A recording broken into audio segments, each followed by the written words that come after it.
자, 이번 시간은 저번 시간에 이어서 조세정책으로 한번 들어보도록 하겠습니다. 자, 우리 학개론에서요, 조세정책이라는 게 어떤 게 이제 우리가 출제가 되느냐라는 겁니다. 자, 조세정책이라는 자체가 두 가지 기능이 있어요. 조세에 대한 기능. 자, 자원배분과 소득재분배 기능이 있다라는 것만 보세요. 자, 어떤 거냐면, 책에 보시면요. 자, 부동산은 소득지분배가 가장 중요하겠죠. 있는 사람한테 많이 걷고 없는 사람한테 적게 걷겠죠. 그래서 상속세, 증여세, 양도세를 걷게 되면 자, 있는 사람한테 걷어서 없는 사람한테 나눠주는 소득이 재분배하는 역할을 하고요. 그 다음에 서민주택들은 주택을 사기 어려워요. 조세 특례를 주게 되면 그 사람들한테 또 공간이 배분되더라. 이렇게 보시면 됩니다. 네, 탄력성의 크기와 조세의 기착. 여기가 이제 우리 학개론에서 학문적인 접근이에요. 보겠습니다. 자, 학개론에서는 조세정책이 어떤 게 우리가 출제가 되냐면요. 보시게 되면은 조세의 전가와 기착입니다. 전가와 기착. 조세가 전가되는 것은 남한테 떠맡기는 거고요. 그 누가 부담하냐는 데는 문제가 생기겠죠. 자, 그럼 상대편의 탄력도에 따라 틀어져요. 자, 그래서 갑니다. 자, 예를 들어서 우리가 소득지분배라는 것은 있는 사람한테 걸죠. 그래서 임대인이 우리가 있잖아요. 그래서 재산세를 정부가 부과를 시킵니다. 자, 그럼 부과를 하게 되면요. 어떤 일이 벌어지냐면 전가시킨다는 거죠. 자, 그러면 우리가 건물주가 임대인이고요. 자, 임차인이 있어요. 옛말에 그런 말이 있잖아요. 있는 사람이 더하다. 자, 그래서 얘가 공급자라면 얘가 수요자인데 자, 어떻게 되냐면 전가시킨 게 100원이고요. 임대료가 1000원이면 가격 올려버려요. 그래서 자, 이거를 조세의 부과라고 하지 않습니다. 조세의 전가라고 합니다. 조세 부과는 정부가 과세권자가 하는 거죠. 그래서 우리가 조세의 전가다. 그럼 어떻게 됩니까? 어떻게 되냐? 우리가 가격 올리잖아요. 그러면 소비자 부담이 많아지겠죠. 전가된 것만큼. 그럼 60원만큼 어떻습니까? 임차인, 수요자가 부담을 하게 돼요. 그래서 부담이 커지니까 우리가 소비자 잉여가 줄고요. 수요가 감소를 합니다. 가격이 올라가고요. 그러면 1000원에서, 자, 100원을 부과시켰는데 60원 냈다면 40원은 임대인이 내야 돼요. 그럼 임대인은요, 40원에 대한 부담을 해야 됩니다. 그럼 실질적으로 1000원이 아니라 960원의 수입이 생기는 거죠. 얘도 생산자 잉여가 감소하니까 공급도 줄어서 거래가 감소됩니다. 그러면 자, 이거는 경제적 순손실이 발생해요. 자, 그렇다면 우리가 원하는 사람한테 자원 배분이 안 되죠. 자, 근데 이것이 반반씩이 아니라 탄력도에 따라 틀어집니다. 자, 이걸 우리가 공공임대주택과 연결시킬게요. 자, 만약에 갑이 선진국에 살아요. 선진국은 주택이 많죠. 그래서 임대주택이 많습니다. 공공임대주택이. 그러면은 대체재가 많아요. 많다 보니까 자, 수요자들이 유리합니다. 그래서 앞서서 얘기했지만 수요자의 가격 탄력성을 탄력적이게 만들어요. 그럼 임대인이 조금만 재산세를 부과시켜도 딴 데로 이동 가죠. 그래서 얘 조세 부담을 완화시킵니다. 그래서 수요자가 유리한데요. 자, 우리 후진국이나 아니면 개발도상국에 산다고 보세요. 그러면 주택이 부족하기 때문에 자, 도상국에 산다면 개도국 갈 데가 없습니다. 그럼 조세 부과는 불리해진다는 거예요. 그러면 얘가 나간다니까 나가라 그래요. 그러면 다시 들어와서 전 조세가 너무 좋아요. 저한테 부담시켜주죠. 이렇게 하죠. 자, 그래서 항상 이렇습니다. 탄력도에 따라 달라져요.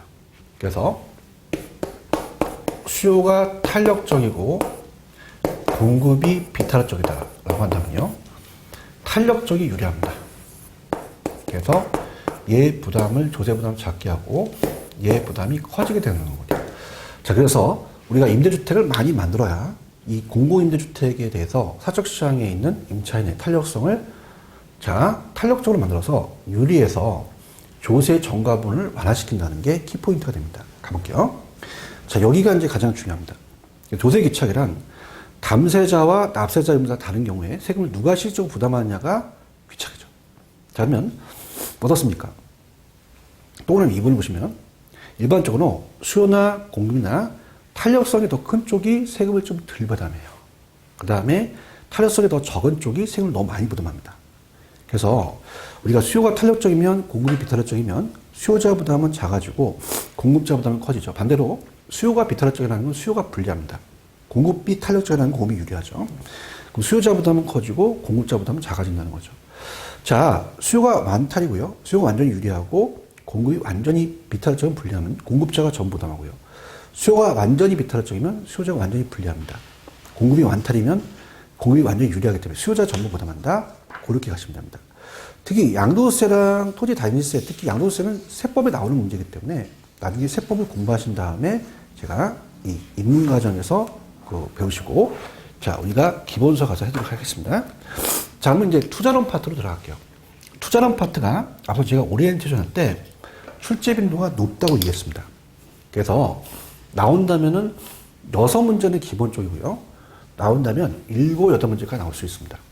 그래서 투자라는 제책, 우리가 입문과정에 배울 수 있는 것들의 내용을 한번 살펴보도록 하죠.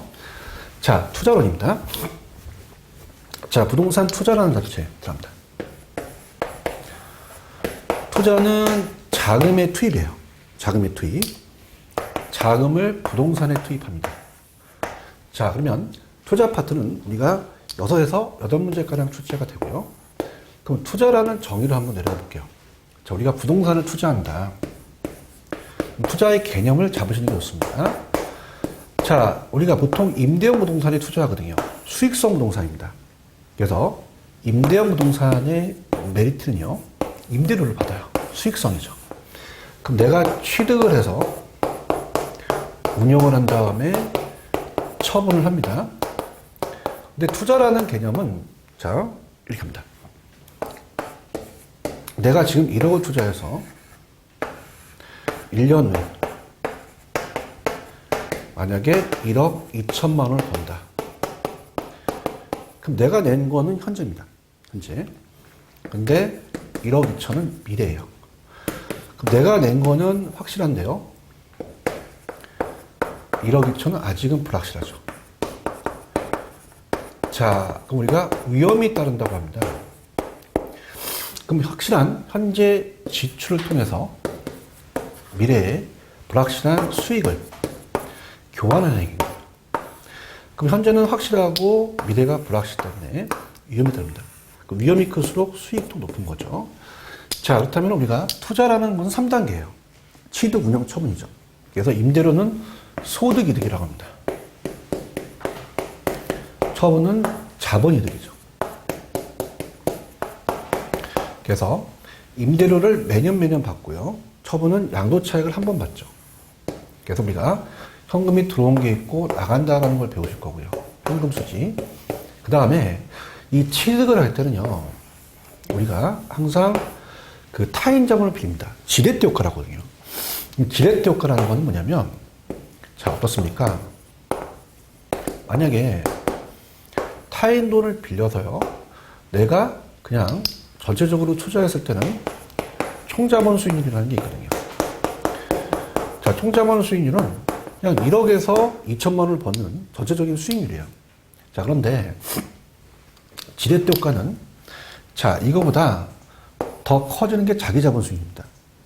그럼 저당 수익률이 만약에 얘가 20%인데 이자가 저당 수익률이 10%만 지불했다. 그래도 이익이 있거든요. 그럼 얘는 자기 자본 수익률, 자기에 대한 수익률이 높아질 수밖에 없어요. 자기 자본 수익률. 이게 정의 지렛대 효과거든요. 지렛대 효과를 우리가 배우실 겁니다. 근데 중요한 건 위험도 커져요. 자, 그래서 우리가 이 위험을 금융적 위험이라고 하거든요.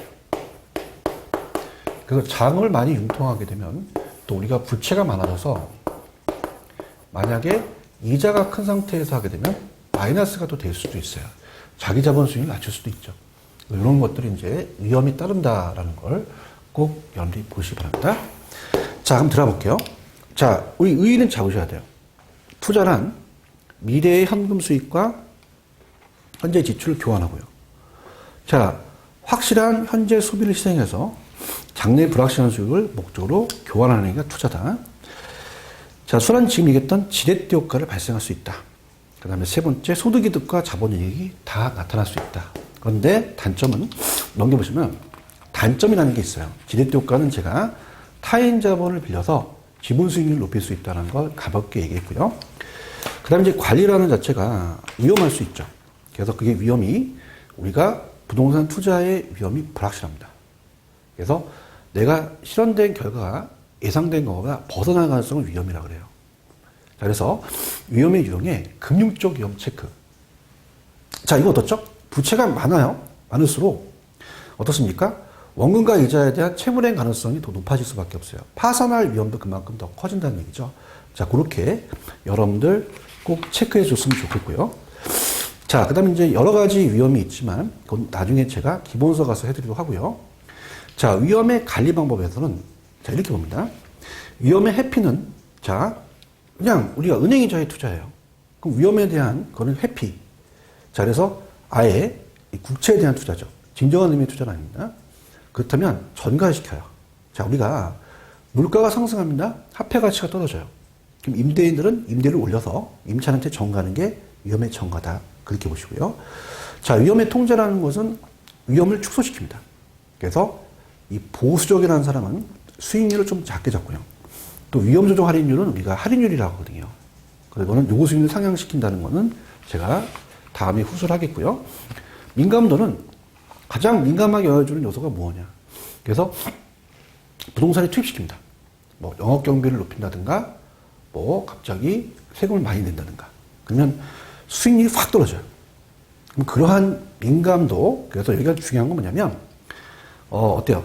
투입 요소에 따라서 산출 결과가 어떻게 변하느냐. 그래서 민감도가 클수록 더 위험한 거다. 자, 위험에 대한 태도는, 위험 혐오용은 위험 증가에 따른 보상으로 높은 기대수를 요구하는 성향이 강하고요.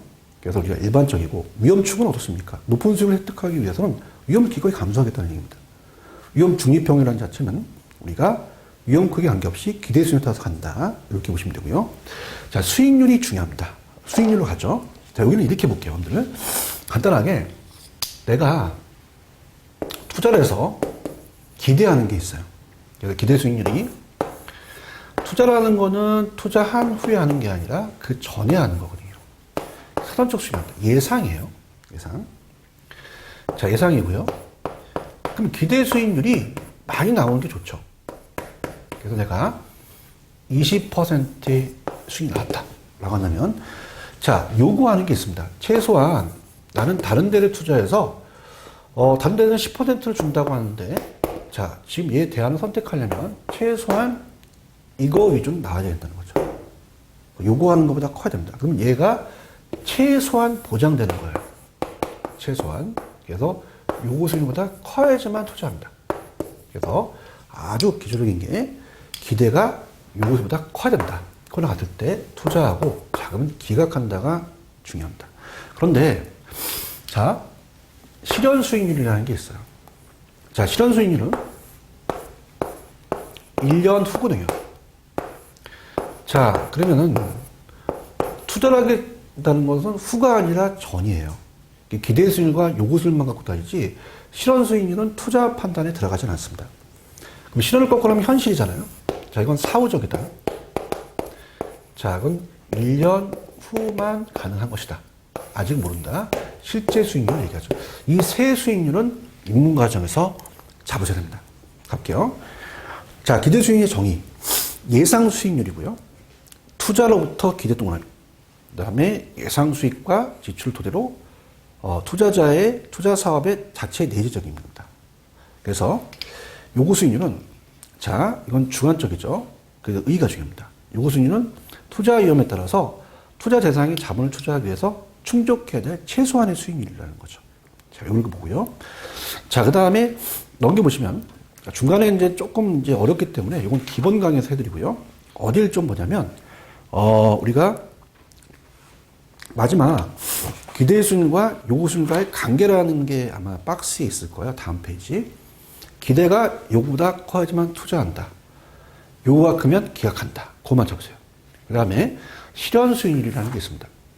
자, 실현 수익률이라는 것은 실제죠. 투자가 일어난 후 현실 동그라미 달성된 수익률이 뭐니? 그 사후 수익률, 실현 수익률이 나왔습니다. 그래서 그렇게 해서 우리가 투자 의사결정은 직접적 관련이 없다. 그래서 사후에 내가 투자를 잘했느냐 안 했느냐의 검증뿐이지 실질적인 건 아니라는 거죠.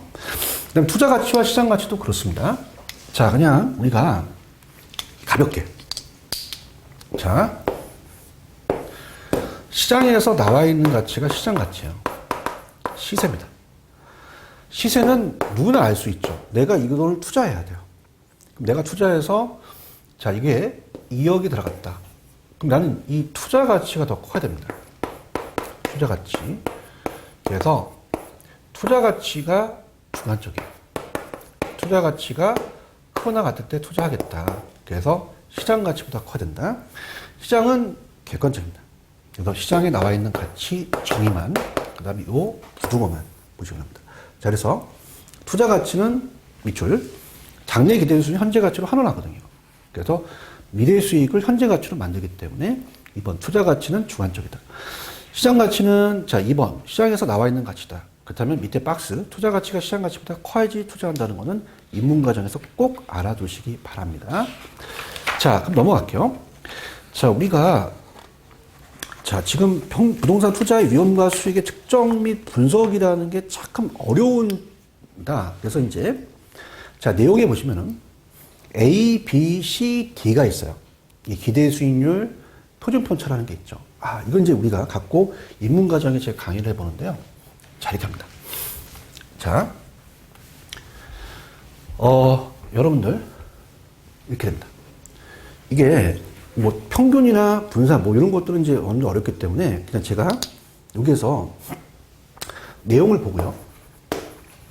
자, 이렇게 볼게요. 부동산이 있어요. 부동산이 A, B, C, D가 있습니다. 자, 근데 기대 수익률이라는 것은 아까 얘기한 거잖아요. 수익률이 높아야 돼요. 그죠? 이 수익률에서 벗어나면 그 편차입니다. 표준 편차. 그 표준 편차가 벗어날수록 위험한 거죠. 그래서 이 수치가 클수록 위험입니다. 자, 이건 수익이에요. 그러면은, 자, 볼까요? 지금 묶어보세요. A와 B를 묶습니다. 그러면 A하고 B를 봤을 때 수익률은 똑같아요. 편차가 작아지잖아요. 그러면 우리가 5%, 8%면 이 수치가 작아서 좋아요. 그럼 우리가 어떤 게 좋아요? A가 B를 지배한다고 합니다. 그죠? 그래서 C와 D를 묶어볼게요. C와 D, 처음 마시지만 표준 편차의 위험이 똑같습니다. 그럼 수익이 높아야 되잖아요. 그럼 C와 D를 봤을 때, 자, C가 수익률이 18%고요. D가 수익률이 20%면 당연히 저는 이걸 선택하겠어요. D가 C를 지배하죠. 그래서 A, D가 선택이 된다는 겁니다. 근데 우열을 가리기 어렵죠. 자, 얘는 수익도 높고 위험도 높기 때문에 우리가 조금 공격적이고요. 얘는 좀 보수적이라고 할 수 있죠. 자, 그래서 변이계수라는 게 나옵니다. 변이계수. 넘겨보세요. 그래서 변이계수라는 것은 상대적인 위험 특정을 얘기를 해요. 자, 그래서 우리가 이제 넘기시면은 변이계수라는 게 나와요. 자, 변이계수라는 자체가 자, 이렇게 봅니다. 변이계수는 상대적인 측정치를 얘기합니다. 그러니까 예를 들어서 자, A와 D를 볼게요. 여러분 처음 하시더라도 수익률이 같다면 위험이 낮은 거, 위험이 같으면 수익이 높은 거 선택해야 되는데 만약에 얘가 5%, 5%면 당연히 얘를 선택하죠. 근데 이거는 만약에 표준 편차가 다르기 때문에 상대적인 우리가 그걸 봐요. 그래서 변이계수가 나오게 된 겁니다.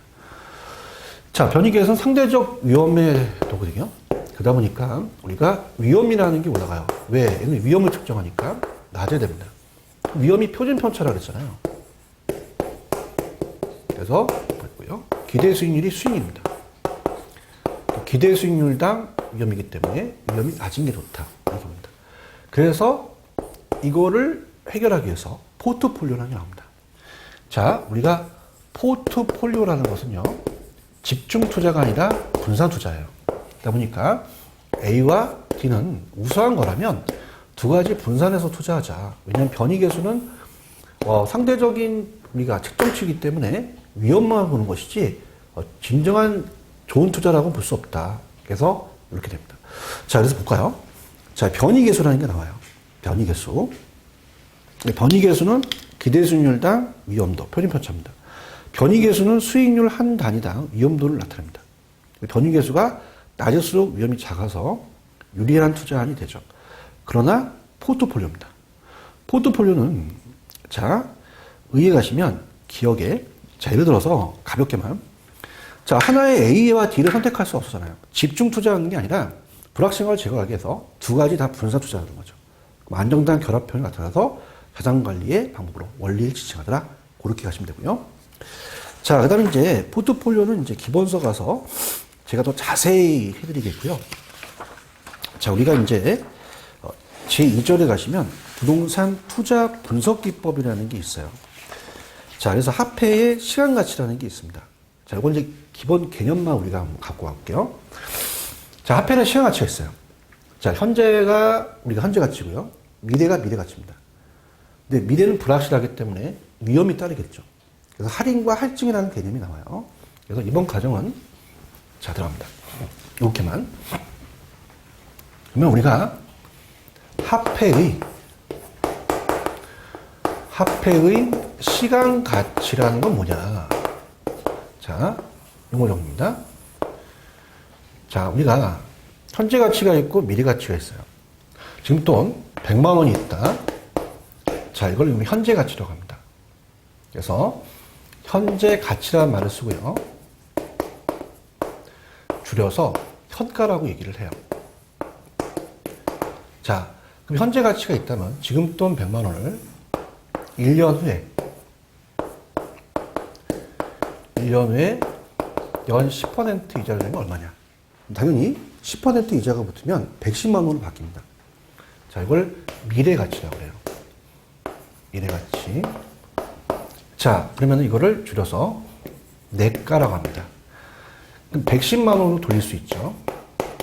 그러면 자, 이렇게 합니다. 자, 이렇게 이제 여기서 이제 1.1이라는 수가 나오거든요. 이건 이제 기본서에서 나중에 개수, 여기도 있지만 개수라고 그래요. 곱해주는 수입니다. 이 개수가 수학한 애들이 6가지 개수를 만들어내요. 그래서 미래 가치를 바꾸는 게 미래 가치 개수 3가지, 현재 가치를 바꾸는 게 현재 가치 3가지거든요. 자, 그렇다면은 자, 이렇게 미래 가치를 바꾸는 거를 자, 연 10%는 이자율이 되죠. 자, 그래서 우리가 택시가 12시 넘으면 할인료가 붙잖아요. 할증료. 그래서 이거를 할증이라고 그래요. 할증. 할증한다. 요게 이자율이 되겠죠. 자, 그런데 우리가 미래 가치를 현재 가치로 바꿉니다. 자, 그 개념이 이제 할인이에요. 자, 왜 우리가 미래에 대한 어음을 할인한다, 뭐 이런 얘기 많이 들어보시잖아요. 그래서 우리가 10%는 할인율이 됩니다. 할인율. 자, 그래서 6가지 개수가 있다는 것만. 자, 그럼 들어볼까요? 화폐의 시장 가치는 현재 가치 개수와 그 다음에 미래 가치 개수가 있습니다. 그래서 일시불은 한 번이고요. 그 다음에 연금은 여러 번이죠. 그 다음에 저당상수는 왜 우리가 원리금 상환이라는 얘기 들어보셨죠? 그때 매기간 연금을 구할 때는 저당상수를 이용하고요. 자, 내가 계수 때 일시불의 내가하고 한 번이고요. 연금의 내가는 연금은 여러 번이죠. 그래서 감증계수는 우리가 적금을 들어요. 미래 가치에 대한 적금액이 있으면 그걸 매기간 연금을 불입할 때는 감증계수 쓴다. 자, 이렇게 해서 6가지 계수만 있다는 것만 꼭 체크해 주시고요. 자, 그 다음에 중요 파트를 갈 겁니다. 자, 우리 부동산 투자 분석 기법이라는 게 반드시 출제돼요. 자, 그래서 여기는 깊게 갈 거예요. 자, 그래서 앞쪽에서 우리 투자라는 것은요, 취득하고 운영하고 처분합니다. 그래서 이번 부동산 투자 분석 기법은 100% 시험에 나옵니다. 여기는 깊게 가겠습니다. 자, 그래서 현금 수지 측정이라는 것이요, 영업수지라는 것은 임대료를 받는 거예요. 매년. 근데 지분복귀액이라는 것은요. 자, 이거는 나중에 양도차익에 대한 처분 시의 현금수지가 됩니다. 지분이 복귀하는 게 처분 시거든요. 여기는 굉장히 중요하기 때문에 천천히 들어가보도록 하죠.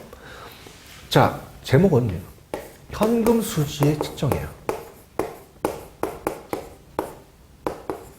여기를 꼭 잡으세요. 중요하다. 자, 그럼 어떻습니까? 우리가 앞서도 얘기했지만 부동산 투자라는 자체는요. 부동산에 투자한다는 것은 임대형 부동산입니다. 그럼 임대형 부동산을 투자할 때 자, 지렛대 효과를 활용하죠. 예를 들어서 20억을 전체 내 돈 갖고 투자하는 건 아니란 말입니다. 그래서 이걸 총 자본이라고 한다면 자, 전체 투자 금액이죠. 그러면 총 투자액이라고 얘기도 하거든요. 그러면서 두 가지로 나눠요. 용어 정리입니다. 자기 돈을 지분이라고 하죠. 그럼 10원을 자기 자본입니다. 투자로 지분이라고 하죠. 자, 10억은 타인 자본이에요. 타인 자본. 우리가 여러분들 부채라는 얘기를 많이 들으셨어요. 근데 우리가 저당 잡는다 그러잖아요. 저당이라고 합니다. 자기 자본을 투자한 갑돌이가 있고, 갑돌이는 이제 지분 투자라고 하고요. 자, 을돌이는 저당, 담을 빌려준 돈이죠. 저당 투자자가 은행에서 돈을 빌려줍니다. 그러면 앞서도 얘기했지만, 취득하고, 운영하고, 처분합니다. 그래서, 운용의 소득을 소득이득이라고 해서 우리가 돈이 들어온 게 있고 나가는 게 있더라. 처분은요, 자본이득입니다. 자, 우리가 자본이득세라는 캐피탈 게인 텍스는 외국 이론이고 우리는 양도소득이라고 하죠. 그래서 돈이 들어온 거와 나간 게 있다는 겁니다. 자, 그럼 예를 들어서 책에 단위당 예상 임대료와 임대 단위수가 있어요. 그래서 자, 매덕하면 힘드니까요. 가볍게 볼게요. 자, 가볍게 보면은 자, 이렇게 갑돌이가 투자를 하는데 임대 단위수가 있습니다. 25칸을 임대한다고 봐요. 이렇게 25칸이 있다. 라고 한다면 어떻습니까? 자, 여기에 하나를 채울 때 임대료가 100원을 받는데요. 예를 들어서 그럼 전체적으로 2,500원이라는 게 들어오잖아요. 자, 여기가 중요합니다. 우리가 현금수지라는 건 영업수지. 그래서 영업에 대한 돈이 들어온 거 나간 걸 계산합니다. 자, 그러면 2,500이라는 건 다 채웠을 때 거라는 거죠. 그래서 이거를 가능 총소득이라고 합니다. 플러스. 근데 일본에서는 총을 또 조라고도 해요. 그럼 공실이 생길 수도 있죠. 빼줘야 됩니다. 공실 및 불량부채. 자, 그래서 우리가 공실 및 불량부채. 불량부채라는 것은 임대료 회수 불능액을 얘기합니다. 돈 못 받을 것 같은. 그 다음에 자판기 같은 기타 소득에 대해 더하고요. 그럼 실질적으로 나오는 게 유효입니다. 그래서 우리가 유효 총소득이라고 하죠. 또는 우리가 조소득.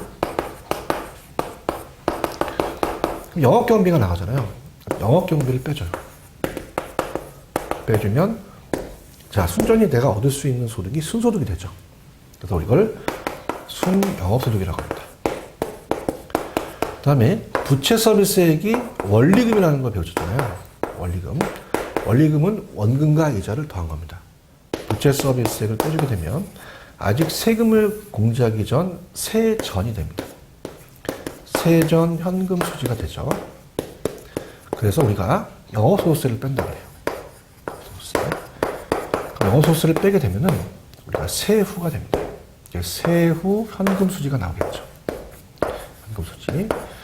자, 그래서 우리가 입문 과정에서는요, 그러니까 실질적으로 빼주는 건 여기서 빼줘요. 그죠? 그래서 우리가 예를 들어서 100원에서 10원 빼면은 90원이고요. 10원 빼면 80원이고요. 10원 빼면 70원인데, 자, 총소득은 아직 경비를 안 뺐고, 순소득은 경비 뺐죠. 그 다음에 세전은 빚을 뺐고, 세후는 세금을 뺐죠. 그래서 영업경비는 반드시 지출되는 항목이기 때문에 우리가 이건 필수적입니다. 그런데 내가 빚을 안 밀리면 부채 서비스액이 없을 수도 있어요. 순소득과 세전이 같을 수도 있고요. 그 다음에 영업소득세도 적자면 없을 수 있어요. 그럼 세전과 세후가 갈 수 있다. 그래서 총소득, 순소득, 세전. 그래서 총순, 전후 이렇게 암기하시고요. 자, 빼는 것은요. 경비 내고, 자, 은행에다가 빚을 냅니다. 경은세, 세금을 내죠. 경비 내고, 은행 빚, 그 다음에 세금 갚습니다. 그래서 좀 재밌는 것은 우리가 비비세라고 하면 내가 비비면 살이 빠지잖아요. 그래서 비비세, 경비 내고, 빚 갚고, 세금 내자. 빼는 것이다. 그렇게 보면 됩니다. 자, 그럼 책을 볼까요?